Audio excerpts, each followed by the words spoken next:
আজকে হচ্ছে গাংমরালার ঝোল। কালো জিরা ফোড়ন দিয়েছি, আলু ডাঁটা দিয়েছি, আলু আর ডাঁটা দিয়ে করবো।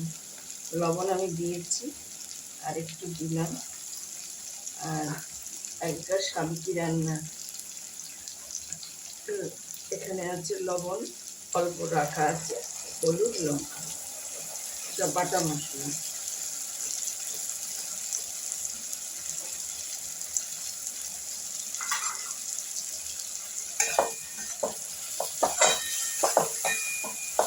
এই গরমে একদম হালকা পাতলা খেলে শরীর ঠিক থাকবে।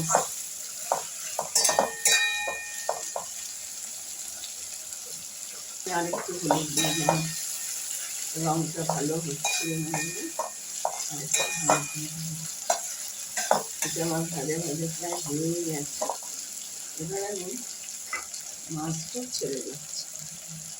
মাছটা আলাদা করে ভাজলাম, কাটা কাটা হয়ে যাবে, সেই জন্য মাছটা ছেড়ে যাবে। মাছ এবার একটু মশলার সাথে সবজিটার সাথে একটুখানি নেড়ে ছেড়ে দিই হালকা।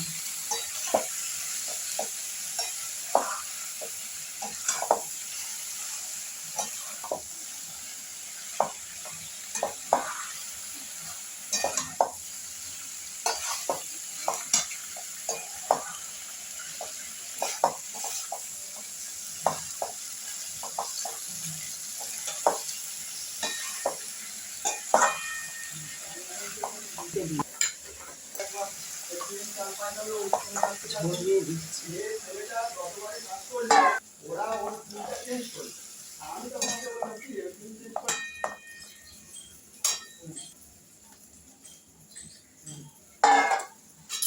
সবজিটা একটু গলবে এই পরিমাণে দিলাম আলুটা ডাঁটাটা। আর এবার আমি ঢেকে দিচ্ছি।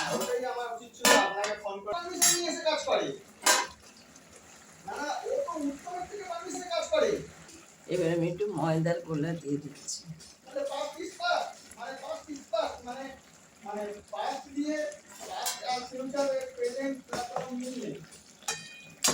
এটা আমার তরকারিটা হয়ে এসছে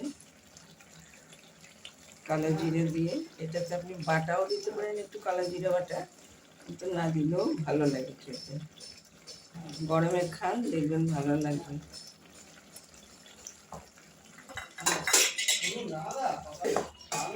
তৈরি হলো গাংমরালার ঝোল।